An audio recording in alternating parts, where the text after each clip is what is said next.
Hi friends, இன்றைக்கி நம்ம வந்து டே 2 வயநாடு ட்ரிப் பற்றி டீட்டெயில்ஸ் பார்க்க போகிறோம். இங்கே வயநாட்டில் பார்த்தீங்கன்னா 9 to 5 மட்டும்தான் எல்லா டூரிஸ்ட் ஸ்பாட்டும் ஓப்பனில் இருக்கும். ஷார்ட் 5 o'clock எல்லாமே க்ளோஸ் ஆகிடும். ஸோ நம்ம மார்னிங் ஏர்லியாகவே கிளம்பிட்டோம் ஹோட்டல்லேருந்து. ஃபஸ்ட் நம்ம வந்திருக்கிற இடம் வந்து எடக்கல் கேவ்ஸ். முக்கியமான ஒரு இன்ஃபர்மேஷன் என்னென்னா, ஏன்னா எங்களுக்கு யாரும் அதை ஷேர் பண்ணல. இந்த எடக்கல் கேவ்ஸ் நீங்கள் எக்ஸ்ப்ளோர் பண்ணுறதுக்கு முன்னாடி உங்களோட காஸ்டியூம் பார்த்துக்கோங்க. ஏன்னா வந்து கிட்டத்தட்ட ஒரு 2 to 3 hours வந்து நீங்கள் ட்ரெக்கிங் பண்ணுற மாதிரி இருக்கும். கொஞ்சம் கஷ்டமாக தான் இருக்கும். ஒரு ஃபீல் குட் மொமெண்ட்டாக இருக்கும். லைஃப்பில் கண்டிப்பாக வந்து இந்த எக்ஸ்பீரியன்ஸை நம்ம ஃபீல் பண்ணணும், ஒரு ஃபீல் குட் எக்ஸ்பீரியன்ஸை.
நீங்கள் எடக்கல் கேவ்ஸ் ஆன் தி வேல போகிறப்ப நிறைய ஷாப்ஸ் இருக்கும். பட் நீங்கள் போகிறப்ப எதுவும் பர்ச்சேஸ் பண்ணாதீங்க. ஏன்னா நம்ம நடக்கிறதே கொஞ்சம் கஷ்டம். ரிட்டர்ன் வரப்போ வேணால் நீங்கள் பாருங்கள்.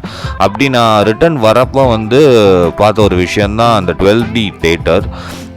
ஃபஸ்ட்டு நான் இதை ஸ்கிப் பண்ணிட்டேன். பட் ஆனால் என்னோடய ஒய்ஃப், என்னோடய சன் வந்து கொஞ்சம் ரெக்வஸ்ட் பண்ணி கேட்டாங்க. அதனால் நான் இதை எக்ஸ்பீரியன்ஸ் பண்ணேன்.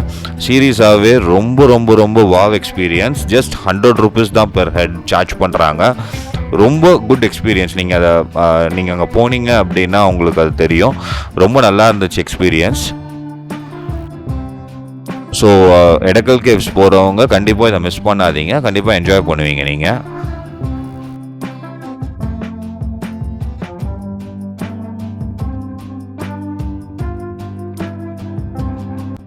நெக்ஸ்ட்டு நான் பார்த்தது வந்து ஹெரிட்டேஜ் மியூசியம்.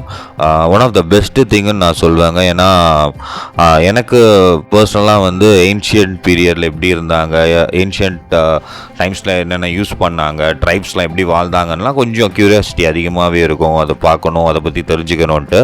ஸோ அப்படிப்பட்டவங்களுக்கு இந்த இடம் ரொம்ப யூஸ்ஃபுல்லாக இருக்கும். நிறைய விஷயங்களை நம்ம தெரிஞ்சுக்கலாம். அந்த காலத்தில் எப்படி வாழ்ந்தாங்க, அந்த காலத்தில் அக்ரிகல்ச்சர்லாம் எவ்வளோ இம்பார்ட்டண்ட்டாக பண்ணியிருக்காங்க, அதுக்கு யூஸ் பண்ண பொருட்கள் எல்லாத்த பற்றியும் இந்த மியூசியமில் இருக்குது.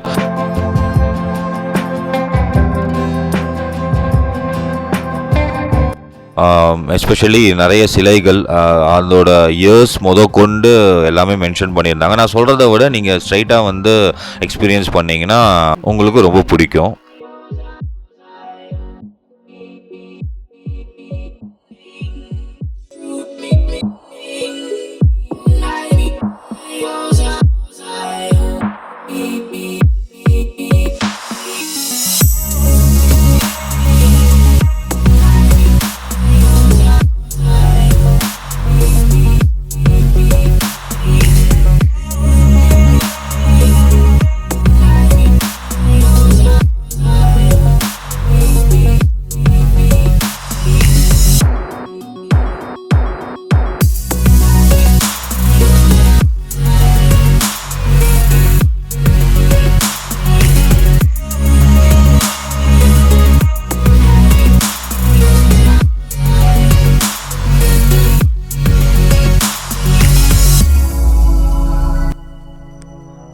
தென் நெக்ஸ்ட் நம்ம வந்துருக்கிறது பார்த்திங்கன்னா பக்கத்தில் ஒரு தீம் பார்க் இருக்குது. இங்கே வந்தீங்கன்னா ஒரு அட்லீஸ்ட் ஒரு 3 to 4 hours இங்கே ஸ்பெண்ட் பண்ணலாம். இங்கே ட்விஸ்டரு, அப்புறம் ஜெயின் ஸ்விங், ஸ்பின்னர், இது மாதிரி நிறைய கேம்ஸ் இருக்குது. ஸோ ஒரு 3 to 4 hours பசங்களோட நல்லா என்ஜாய் பண்ணலாம். நல்ல ஒரு எக்ஸ்பீரியன்ஸாக இருந்துச்சு. இங்கே தான் லார்ஜஸ்ட்டு ஜிப்லைன் இருக்குது, பஜி ஜம்பிங் இருக்குது. நம்ம ஷார்ட்ஸில் வந்து ஒரு ஜெயின் ஸ்விங் வீடியோ நீங்கள் எல்லோரும் பார்த்துருப்பீங்க. ஆனால் அதை விட வந்து ஹையஸ்ட்டு ஜெயின் ஸ்விங் வந்து இங்கே இருக்குது. நான் அதை எக்ஸ்பீரியன்ஸ் பண்ணேன். ஏன்னா வந்து ஜிப்லைன் வந்து ஏற்கனவே நாங்கள் ஊட்டியில் நம்ம போயிருக்கப்போ பண்ணியிருக்கோம். அதனால் அதை ஸ்கிப் பண்ணிவிட்டு இந்த ஜெயின் ஸ்விங் நாங்கள் எக்ஸ்பீரியன்ஸ் பண்ணோம். உண்மையிலேயே இந்த வாவ் மூமெண்ட்டாக இருந்துச்சு. ரொம்ப நல்லா இருந்துச்சு. இங்கே வந்தீங்கன்னா கண்டிப்பாக இந்த ஜெயின் ஸ்விங் எக்ஸ்பீரியன்ஸ் பண்ண மறந்துடாதீங்க. கிட்ஸ் வந்து பார்த்திங்கன்னா அதுக்கு அலௌட் கிடையாது, ஒன்லி அடல்ட்ஸ் மட்டும்தான். இதோட ப்ரைஸ் பார்த்திங்கன்னா பர் ஹெட் 280 சார்ஜ் பண்ணுறாங்க. அது இல்லாமல் நிறைய காம்போ ஆஃபர்ஸ் வச்சுருக்காங்க.